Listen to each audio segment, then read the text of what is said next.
The night was cool and crisp with the first hints of autumn in the air. Leaves rustled gently as they fell to the ground, creating a tapestry of red and gold beneath the towering oaks. The quaint town of Millwood, nestled in a valley between two rolling hills, had always been a place of serene beauty. However, this particular autumn brought with it something other than the usual symphony of rustling leaves and the distant hum of crickets. As the sun dipped below the horizon, the streets of Millwood took on an eerie stillness. The townsfolk, usually seen walking their dogs or tending to their gardens, now seemed to retreat into their homes earlier than usual.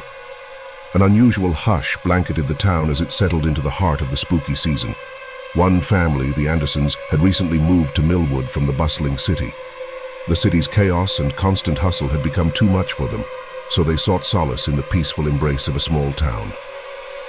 Their new home was a quaint cottage, one of the oldest in Millwood, with its charming white picket fence and a garden that had seen countless seasons come and go. The Andersons consisted of Richard, a history teacher at the local high school, his wife, Emily, an artist, and their teenage daughter, Lily.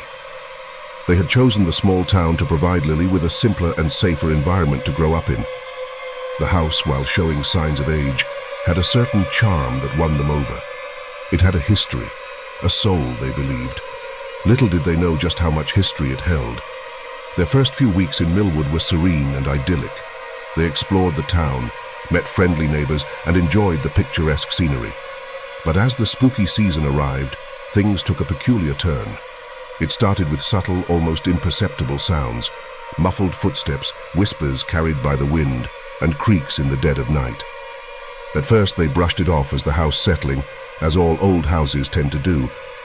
Yet as the days turned into weeks, the sounds grew more pronounced.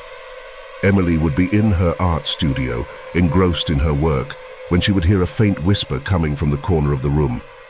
The words were indistinct, like the remnants of a long-forgotten conversation. Lily, too, had her own encounters. One evening, while studying in her room, she heard her name called softly, as though someone were standing just outside her window. Startled, she looked out, but the yard below was empty, bathed in the silver light of the full moon. The family began to share their experiences, realizing that each of them had encountered the inexplicable. The conversations at the dinner table transformed from discussions of their day to tales of strange occurrences in the house. Their old and charming home had more secrets than they had ever imagined. One evening, Emily decided to delve into the history of their house. She visited the Millwood Historical Society and met the town's archivist, an elderly gentleman named Samuel. Emily inquired about their home and whether there were any historical accounts or peculiar events associated with it.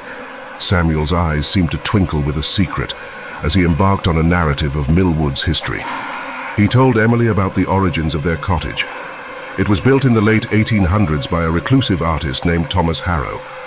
Thomas had lived there in solitude for many years, creating beautiful paintings that had become highly sought after. But it was rumored that Thomas had a peculiar gift. He could communicate with the spirit world. Samuel's account suggested that this was the source of the mysterious whispers and sounds that now echoed in the Andersons' home. The following weeks brought a heightened sense of curiosity to the family. They wanted to understand the history of their house, particularly Thomas Harrow's gift for communicating with spirits.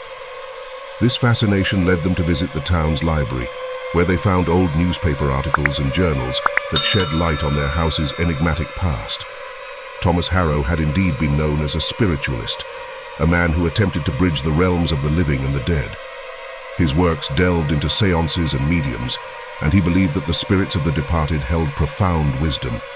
It was rumored that he conducted his experiments within the walls of their very home.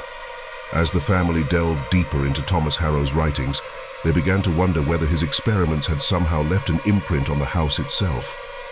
Could it be that his longing to communicate with the spirits of the afterlife had awakened something within their home? While this explanation seemed plausible, the Andersons were still hesitant to fully accept the supernatural. Yet, they couldn't ignore the growing number of inexplicable occurrences. One night, the family decided to conduct their own experiment. They set up a makeshift séance, much like the ones described in Thomas Harrow's journals. Candles were lit, and they held hands in a circle. They even dared to speak Thomas's name aloud. The response was chilling.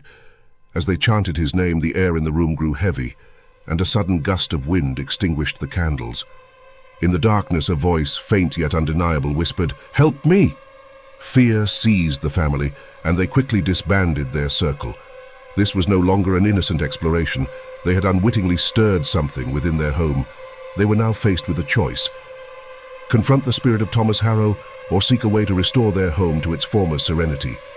The Andersons decided to consult Samuel, the town's archivist and their source of historical knowledge. He had encountered similar tales during his long tenure in Millwood, and understood the delicate balance between the living and the spirit world. Samuel revealed that in the 1960s, a family much like the Andersons had lived in their home and experienced the same disturbances. In an effort to communicate with the restless spirit, they had invited a medium to the house. The medium, sensing the presence of Thomas Harrow, conducted a séance with the intention of helping him find peace. It was then that Thomas's story unfolded. He had yearned for a way to bridge the gap between the living and the dead. The séance was a chance for him to convey a final message, to ask for release from the liminal space in which he was trapped. The message was simple yet poignant. Thomas wished to pass on his knowledge, particularly about art and the beauty of the world he had discovered in the spirit realm. He longed for his art to be appreciated, to ensure that the world remembered him not as an eccentric recluse, but as a gifted artist. Guided by Samuel's advice, the Andersons chose to carry out the séance in their home once more. This time, it was a calm and respectful endeavor, with the medium they had invited helping to establish a connection with Thomas Harrow. Through the medium, Thomas conveyed his desire to share his art with the world. His ethereal message filled the room with a sense of melancholic longing, one that resonated deeply with the family. Moved by the spirit's plea, the Andersons decided to honor Thomas Harrow's request. They set up an exhibition of his work in the town's art gallery, where residents and visitors alike could admire the paintings that had once adorned their home. Thomas's long-forgotten talent was now celebrated in the town he had called home. With the paintings showcased, the haunting occurrences in the Andersons' home gradually ceased. It seemed that Thomas Harrow had found solace in knowing that his art had found its audience. The Andersons continued to live in their house, now free from the inexplicable disturbances of the past. As they settled into their new life in Millwood, the Andersons often found themselves in the garden, appreciating the beauty of the town and the changing seasons. They couldn't help but feel grateful for the serendipitous connection they had formed with the enigmatic spirit of Thomas Harrow. The spooky season had brought them closer to the mysteries of the past, creating a unique bond between the living and the world beyond. So, as the chilling winds of autumn rustled the leaves of Millwood once more, the Andersons learned that sometimes the stories from the past can become a part of our own. And in this charming cottage, they found not just a home but a connection to a world they had never imagined, one filled with art, history, and the spirits of those who had lived before them.